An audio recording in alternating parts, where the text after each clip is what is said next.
Hello guys, this is Bhushan Gaikwad. Again आप सभी का स्वागत है फिर एक बार इस नए वीडियो लेक्चर में। दोस्तों, इस वीडियो लेक्चर में हम डिस्कस करने वाले हैं हमारा नेक्स्ट चैप्टर जो कि है biodiversity, conservation and environmental issues के बारे में। ठीक है, तो चलिए सबसे पहले देखते हैं कि इस चैप्टर में क्या क्या चीज़ें हैं जो हमको डिस्कस करनी है। तो यहाँ पे हमको बायोडाइवर्सिटी के बारे में डिस्कस करना है कि किस तरीके से वेराइटी ऑफ लाइफ जो है वो अर्थ पे प्रेजेंट है। ठीक है, बायोडाइवर्सिटी क्या होती है, कैसी होती है, ये सारी चीज़ें हम डिस्कस करेंगे। बायोडाइवर्सिटी का सिंपल मीनिंग होता है कि डाइवर्सिफाइड फॉर्म ऑफ लाइफ, यानी variety of life living on earth और दिस प्लैनेट। ठीक है, starting from micro organism till the large complex animals as well as plants. ठीक है, तो सारे ही living organism, plants, animal, micro organism, protist, fungi, even viruses which are semi living, so all these living organisms are living together on this planet. सारे के सारे living organism एक साथ इस प्लैनेट पे रह रहे हैं, इसी को हम बायोडाइवर्सिटी बोलते हैं। ठीक है, दूसरा यहाँ पे बात की है कंजर्वेशन के बारे में। तो यहाँ पे हमें कंजर्वेशन के बारे में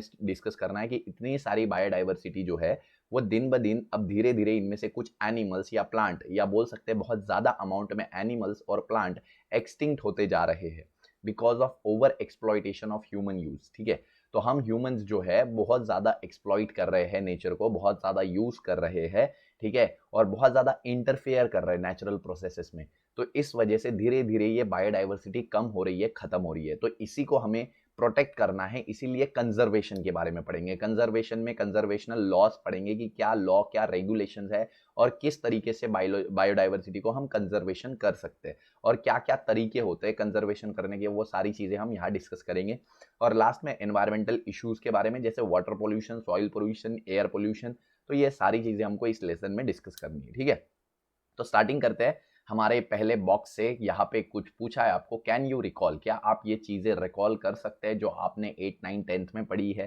ठीक है, तो यहाँ पे सबसे पहला बोला है you have learn about Chipko movement. आपने चिपको मूवमेंट के बारे में पढ़ा होगा।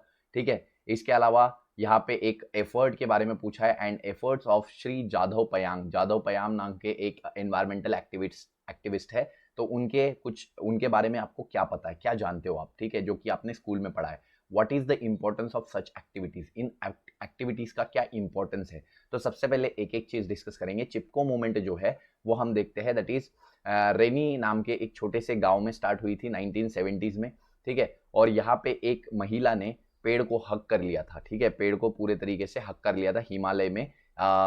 हिमालय में हिमालय में एक छोटा सा गांव है रेनी नाम का। वहां पे एक औरत ने पेड़ को क्या कर लिया था, हक कर लिया था, जब पेड़ों को काटने के लिए कॉन्ट्रैक्टर्स आए थे। ठीक है, तो उसके वजह से कॉन्ट्रैक्टर को पीछे हटना पड़ा था। दैट इज कॉन्ट्रैक्टर ने वो पेड़ों को काटने से फिर ये कर दिया, बैक स्टेप ले लिया। ठीक है, तो इस तरीके से हम बोल सकते हैं कि एक मूवमेंट स्टार्ट हुई, या हम बोल सकते हैं कि एक जर्नी स्टार्ट हुई पेड़ों को बचाने की, एनवायरमेंट को कंजर्व करने की। ठीक है, तो यहाँ से हम देखते हैं कि चिपको मूवमेंट स्टार्ट हुआ। चिपको मूवमेंट इन द सेंस कि आपको ट्री को हक करना पड़ेगा।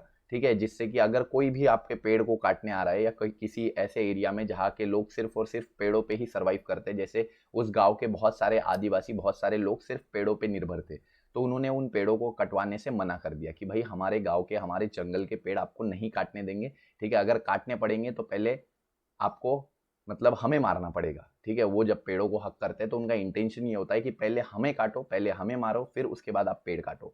तो इस तरीके से ये मूवमेंट स्टार्ट हुई। ठीक है, 1970s में स्टार्ट हुई हिमालय में, रेनी नाम के गांव में। ठीक है, तो यहाँ से ये मूवमेंट स्टार्ट हुई। तो ये चिपको मूवमेंट के बारे में आपको पता नहीं भी होगा तो अभी पता चल गया है। इसके बाद आप जाधव पयांग के बारे में अगर बात करेंगे, तो जाधव पयांग एक एनवायरमेंटल एक्टिविस्ट है जिन्होंने 16 साल की उम्र से डेली हर रोज एक पेड़ लगाना शुरू कर दिया था ब्रह्मपुत्र नदी के आजू बाजू में। ठीक है, और आज उनका ये जो पूरा पेड़ लगाने का जो जो मूवमेंट है, या ये भी बोल सकते हैं ये जो एक्टिविटी है, ये पूरे 40 साल में इतनी ज्यादा उन्होंने पेड़ लगा दिए कि आज उनके लगाए हुए पेड़ 1400 एकड़ में फैले हुए हैं। करीब करीब 1400 एकड़ में उनके पेड़ फैले हुए हैं, उनका एक जंगल बन गया है पूरा पूरा। ठीक है, तो इस तरीके से ये जो थे, इनको पद्मश्री पुरस्कार भी दिया गया है इसके लिए, बहुत बड़े। और इनको फॉरेस्ट मैन ऑफ इंडिया भी बोला गया है। ठीक है, फॉरेस्ट मैन क्योंकि इन्होंने क्या बनाए हैं, बहुत एक बड़ा जंगल क्रिएट करने में इन्होंने हेल्प की है, इसी वजह से इनको फॉरेस्ट मैन बोला जाता है। ठीक है, तो जाधव पयांग को हम फॉरेस्ट मैन ऑफ इंडिया बोलते हैं, फॉरेस्ट मैन ऑफ इंडिया बोलते हैं। ठीक है, तो ये बहुत इंपॉर्टेंट है, आपको पता होना चाहिए चिपको मूवमेंट क्या है, जादव पयांग की क्या यहाँ पे एक्टिविटी थी। और ये सारी एक्टिविटीज़ क्यों इंपॉर्टेंट है, क्योंकि दिन ब दिन हमारा एनवायरनमेंट धीरे धीरे खराब होते जा रहा है, दिन ब दिन बायोडाइवर्सिटी कम होते जा रही है। अगर हम अभी से पेड़ लगाना स्टार्ट ना करें, या फिर हम जो पेड़ हमारे पास है, जो जंगल हमारे पास है, वो बचाना स्टार्ट ना करें, तो आने वाले समय में बहुत ख़राब सिचुएशंस हो सकती है। पानी नहीं मिलेगा लोगों को, खाने के लिए खाना नहीं मिलेगा, ठीक है। और धीरे धीरे एनवायरनमेंट जो है वो इतना पोल्यूटेड हो जाएगा कि हमको सांस लेने में तक दिक्कत होगी, ठीक है। तो ये सारी चीज़ें हैं कि importance of such activity is that if we will not conserve this, ठीक है, the nature, the biodiversity, then the upcoming situation will be disastrous, ठीक है। तो जो अपकमिंग सिचुएशन होगी वो काफ़ी डिजास्ट्रस हो सकती है, ठीक है। तो यहाँ पे हम बोल सकते हैं चिपको मूवमेंट के बारे में हमें पता चल गया, जादव पेंग के बारे में हमको पता चल गया। इसके अलावा नेक्स्ट क्वेश्चन देखते हैं, how should we have why should we have national parks and sanctuaries. National park और सेंचुरीज का क्या इंपॉर्टेंस है। तो पहले तो हमें पता होना चाहिए कि नेशनल पार्क्स और सेंचुरीज में क्या डिफरेंस है। नेशनल पार्क्स जो है वो काफ़ी बड़े होते हैं, बड़े एरियाज होते हैं, उनको सिर्फ गवर्नमेंटल बॉडीज ही रेगुलेट करती है और वहाँ जाना आना सख्त मना होता है एक नॉर्मल कॉमन मैन के लिए। वो एक पूरा तरीके से नेचुरल एनवायरनमेंट होता है जहाँ पे एनिमल्स, प्लांट्स जो भी है अपने दम पे सर्वाइव करते हैं। वहाँ पे ह्यूमन इंटरफेरेंस ना के बराबर होता है, ना के बराबर मतलब नहीं होता है, ठीक है। आप और हम वहाँ पे कोई इंटरफेरेंस नहीं कर सकते, ठीक है। हालांकि जो गवर्नमेंटल बॉडीज उसको रेगुलेट करती है वो थोड़ा बहुत उसमें इंटरफेयर कर सकती है, ठीक है। तो इस तरीके से हम बोलते हैं, जैसे एक नेशनल पार्क ले लेते हैं, ताड़ोबा नेशनल पार्क, जो कि हमको दिखता है। ताड़ोबा नेशनल पार्क में क्या होता है कि बेसिकली वहाँ जितने भी प्लांट्स, जितने भी एनिमल्स है, उन पे हम लोगों का नॉर्मल कंट्रोल नहीं है। हम सिर्फ जाते हैं, देख के वापस आते हैं, हम उसमें कोई इंटरफेरेंस नहीं कर सकते, ठीक है। इवन ज़्यादातर इंटरफेरेंस ह्यूमन का उसमें होता ही नहीं।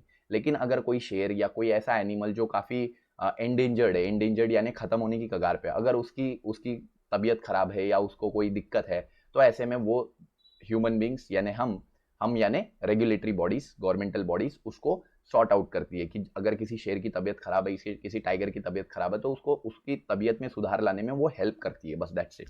बाकी वो नेचुरल एनवायरनमेंट में डायरेक्ट इंटरफेरेंस नहीं करती, ठीक है। तो नेशनल पार्क्स काफ़ी बड़ा एरिया होता है, काफ़ी बड़ा एरिया होता है जिसको गवर्नमेंटल बॉडीज रेगुलेट करती है और वहाँ कॉमन मैन का जाना आना करीब करीब नामुमकिन होता है, ठीक है। दूसरा हम बोलते हैं सेंचुरीज। सेंचुरीज काफ़ी छोटी होती है और यहाँ कुछ ही प्लांट स्पीशीज या कुछ ही एनिमल स्पीशीज को कंजर्व किया जाता है, प्रोटेक्ट किया जाता है। मतलब नेशनल पार्क्स का ही छोटा वर्जन, ठीक है। तो नेशनल पार्क्स का छोटा वर्जन होता है, काफ़ी लिमिटेड एरिया होता है, छोटा सा, जिसमें काफ़ी गिने चुने एनिमल्स होते हैं, ठीक है। 2-4 एनिमल्स होते हैं जिनको प्रोटेक्ट किया जाता है, कंजर्व किया जाता है। वो भी अपने दम पे ही सर्वाइव करते हैं, उनको खाना पीना हम नहीं प्रोवाइड करते, वो अपना खाना खुद ढूंढते हैं। तो ये पूरे पूरे सेल्फ सस्टेनिंग एनवायरनमेंट होता है। सेल्फ सस्टेनिंग का मतलब प्लांट एनिमल अपने दम पे अपना सर्वाइवल करते हैं, हम उसमें कोई इंटरफेरेंस नहीं करते। तो सेंचुरीज और वाइल्ड लाइफ सेंचुरीज बोलो या नेशनल पार्क बोलो, दोनों में ही हमारा इंटरफेरेंस नहीं होता, हम उसमें कोई भी इंटरफेरेंस नहीं करते ह्यूमन बींग्स। वहाँ पे सिर्फ और सिर्फ एनिमल अपने दम पे ही अपना जो भी फूड या लिवलीहुड या जो भी हैबिट्स है वो परफॉर्म करते हैं, ठीक है। इसके अलावा सेंचुरीज काफ़ी छोटी होती है बोला हमने, नेशनल पार्क्स काफ़ी बड़े होते हैं बोला, और दूसरा हमने बोला कि ह्यूमन का इंटरफेरेंस यहाँ पे ना के बराबर होता है, ठीक है। और सेंचुरीज गवर्नमेंटल नॉन गवर्नमेंटल दोनों ही बॉडीज रेगुलेट कर सकती है, मतलब प्राइवेट भी हो सकती है सेंचुरीज। नेक्स्ट हम बात करते हैं, we have read about how Indian scientist won the battle for turmeric and basmati rice, ठीक है। Why was gaining this patent essential. तो हमने बायोटेक्नोलॉजी के एकदम लास्ट टॉपिक में बायोपायरेसी में पढ़ा है कि टर्मरिक की और नीम की बैटल, इवन टर्मरिक की बैटल, राइस की बैटल, नीम की बैटल हम इंडियंस जीते हैं। ये क्यों हमने ये बैटल करी और क्यों ये इम्पोर्टेंट था। अगर हम इनसे ये पेटेंट अगर रिटर्न ना लेते, अगर इनका ये पेटेंट कैंसिल ना करवाते, तो वो बहुत सारे रेस्ट्रिक्शंस लगा देते इन प्लांट्स के यूज़ पे। मतलब हम जैसे नॉर्मल लोग जो हज़ारों सालों से टर्मरिक का यूज़ करते आ रहे हैं एज अ मेडिसिन, ठीक है, हमारे कल्चर में हज़ारों लाखों सालों से टर्मरिक का यूज़ हो रहा है एज अ मेडिसिन, ठीक है। हमारे कल्चर में टर्मरिक का यूज़ हो रहा है, राइस की वेराइटीज़ हमारे इंडिया में थी स्टार्टिंग से, तो ये उन्हें अपनी बना के बेच रहे थे, ठीक है। अगर हम उनको ये करने देते तो आगे हो सकता है कि वो उन प्लांट्स के यूज़ पे रेस्ट्रिक्शंस लगा देते। मतलब हमारी जो फार्मा कंपनीज है इतनी बड़ी बड़ी जो आयुर्वेदिक प्रोडक्ट्स बनाती है, वो प्लांट्स को यूज़ नहीं कर सकते थे, ठीक है, प्रोडक्ट बनाने के लिए। तो इसीलिए ये काफ़ी इंपॉर्टेंट था कि ये पेटेंट हम वापस ले लें, ठीक है। ये वापस ले लें इन द सेंस उनको कैंसिल करवाए उनके तरफ से, और ये यूज़ जो है ये हम इंडियंस के साथ सारे वर्ल्ड को यूज़ करने मिले, ये जो भी है, ठीक है। तो इस तरीके से ये पेटेंट वापस लेना बहुत ज़रूरी था, otherwise they can put on restriction for the use of such kind of things like turmeric and all, ठीक है, फॉर देयर मेडिसिनल यूज। इसके बाद हम बात करते हैं what is in situ and ex situ conservation. In situ conservation, ex situ conservation का simple मतलब आप समझो, इन का मतलब होता है उनके सिचुएशन में, इन सिचू इसका मीनिंग क्या निकलता है आई डोंट नो, बट मैंने ये क्रिएट किया है, इन सिचू यानी उनके सिचुएशन में। एनिमल्स या प्लांट को जब उनके सिचुएशन में प्रोटेक्ट करेंगे तो उसे इन सिचू बोलेंगे। जैसे हमने ऊपर एग्जांपल्स देखे सेंचुरीज और नेशनल पार्क्स की। सेंचुरीज और नेशनल पार्क्स में हम क्या समझते हैं कि हम एनिमल्स को प्रोटेक्ट करते हैं, प्लांट्स को प्रोटेक्ट करते हैं उनके नेचुरल एनवायरनमेंट में, ठीक है। हम उसमें अपना कोई इंटरफेरेंस नहीं करते, हम ना उनको खाना देते हैं ना उनको पानी देते हैं, वो अपना खाना खुद ढूंढते हैं, अपना सर्वाइवल खुद इंश्योर करते हैं, ठीक है। अगर उन्हें कोई बीमारी या कोई तकलीफ होती है तब ह्यूमंस जो है थोड़ा बहुत इंटरफेयर कर सकते हैं कि भाई ये एनिमल बहुत ही हमारे लिए वैल्यूएबल है, इसको कुछ नहीं होना चाहिए, तो हम थोड़ा सा इंटरफेरेंस नहीं के बराबर कर सकते हैं, ठीक है। लेकिन हम डायरेक्टली उनके लाइफ में ऐसा कोई इंटरफेरेंस नहीं करते, तो उसे इन सिचू कंजर्वेशन। इन सिचू का मतलब है the conservation of animal in their natural habitat, in their natural conditions, in their natural situations, in situ, ठीक है। नाम से आपको पता चल जाएगा, इन सिचू यानी उनके सिचुएशन के अंदर, उनके नेचुरल कंडीशन के अंदर हम उन्हें कंजर्व करते हैं, प्रोटेक्ट करते हैं, ठीक है। दूसरा एक्स सिचू, एक्स सिचू का मतलब उनके नेचुरल कंडीशंस के बाहर, आर्टिफिशियल कंडीशंस में हम एनिमल को प्रोटेक्ट करते हैं। जैसे जूलॉजिकल पार्क, आपने बहुत सारे जू देखे होंगे जहाँ पे एनिमल्स को केज में रखा जाता है, तो वो क्या है, वो एक तरीके का आर्टिफिशियल कंडीशन है जो नेचुरल जैसा क्रिएट किया है। जैसे बंदरों को रखने के लिए थोड़े पेड़ वेड़ का स्ट्रक्चर बना देते हैं, फिशेस को एक्वेरियम में रखा जाता है, ठीक है, शेर को रखने के लिए पिंजरा होता है, उसमें गुफा होती है। तो we create artificially natural condition, ठीक है, मतलब नेचुरल कंडीशन को आर्टिफिशियली क्रिएट किया जाता है और उसमें एनिमल्स को प्रोटेक्ट किया जाता है, ठीक है। ये काफी एंडेंजर्ड एनिमल जो होते हैं, क्रिटिकली एंडेंजर्ड, जो अभी बिल्कुल खत्म होने की कगार पे है, जो 2 4 6 बचे हैं, 10 बचे हैं, ऐसे एनिमल को हमें जू में रखना होता है, क्योंकि हमें उनकी पूरी टेक केयर करनी है कि उसे कोई भी तकलीफ ना हो, वो अपना नंबर बढ़ा पाए, ठीक है। तो इसीलिए जो बहुत ही कम एनिमल्स होते हैं उनको रखा जाता है, या फिर पब्लिक अवेयरनेस के लिए या पब्लिक अट्रैक्शन के लिए भी रखा जाता है जू में। जू में बहुत सारे एनिमल्स होते हैं जहाँ पे पब्लिक जाती है, देखती है, एनिमल्स को देख के बच्चे खुश होते हैं, ठीक है। तो इस तरीके से इसलिए भी रखा जाता है। और दूसरा, जो एनिमल का नंबर काफी कम हो चुका है उसको बढ़ाने के लिए, ठीक है, ताकि काफी कम है, अगर उसे जंगल में छोड़ दिया जाए तो वो तो वैसे भी मर जाएगा, ठीक है, बहुत सारे एनवायरमेंटल फैक्टर्स काम करेंगे और उसकी डेथ हो जाएगी। लेकिन अगर हम अपनी निगरानी में अगर उसे रखते हैं, सारा खाना पानी और मेडिकेशन हर चीज़ प्रोवाइड करते हैं, तो ऐसे में वो आगे आने वाले टाइम पे अपना नंबर बढ़ा सकता है, ठीक है। तो हम बहुत क्रिटिकली एंडेंजर्ड एनिमल को जू में रखते हैं, या हम समझते हैं कि एनिमल को पब्लिक अट्रैक्शंस के लिए भी रखा जाता है, ठीक है।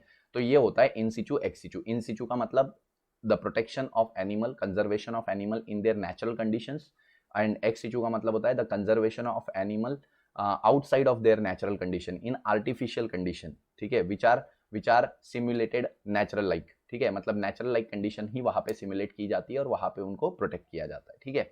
तो हमने सारे ही यहाँ पे एस्पेक्ट्स कवर कर लिए हैं। हमने चिपको मूवमेंट्स के बारे में जान लिया, हमने जादव पेंग के जो मूवमेंट थे, जादव पेंग की जो एक्टिविटी थी उसके बारे में समझा, हमने नेशनल पार्क्स और सेंचुरीज के बारे में समझा। नेशनल पार्क काफ़ी बड़ा एरिया होता है, सेंचुरीज काफ़ी छोटा एरिया होता है। Sanctuaries non government governmental body दोनों ही रेगुलेट कर सकती है, और नेशनल पार्क सिर्फ गवर्नमेंटल बॉडीज ही रेगुलेट कर सकती है। वहाँ कॉमन मैन का आना जाना सख्त मना होता है, उस पर रेगुलेशंस होते हैं। अगर वहाँ का एक पेड़ एक पत्ता भी काटते हो आप, तो आप पे केस हो सकता है, सिंपल सी बात है, ठीक है। Next we have read about, हमने इंडियन साइंटिस्ट का वो बैटल के बारे में देखा कि कैसे उन्होंने टर्मरिक और राइस का बैटल जीता और वो क्यों इंपॉर्टेंट था, ठीक है। अगर हम वो नहीं जीतते, अगर हम वो नहीं वापस लेते, तो हम पे बहुत सारी रिस्ट्रिक्शन लग सकती थी आने वाले फ्यूचर में कि भाई ये सिर्फ हम यूज़ करेंगे, आप नहीं। तो ये गलत है। हम जब उनसे लाखों हज़ारों सालों से हम पहले से यूज़ करते आ रहे हैं, तो हम अभी क्यों बंद करें। ये तो हमारा इंडिजिनस नॉलेज है, हमने पढ़ा। इंडिजिनस यानी इंडियन, आयुर्वेदा में ये हज़ारों सालों से लिखा हुआ है, टर्मरिक के हज़ारों यूजेस लिखे हुए हैं।